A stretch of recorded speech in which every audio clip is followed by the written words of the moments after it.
Cross jet explosion pot oil circuit બ્રેકરના ગેરફાયદા સમજો.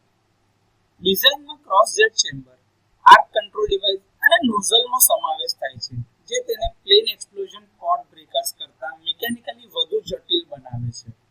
એનું ઉત્પાદન અને મેન્ટેનન્સની મુશ્કેલીમાં વધારો થાય છે.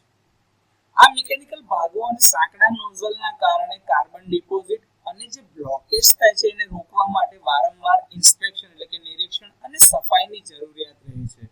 આના કારણે તમારો જાળવણી ખર્ચ એટલે કે મેન્ટેનન્સનો કોસ્ટ વધે છે અને ડાઉન ટાઈમ વધે છે.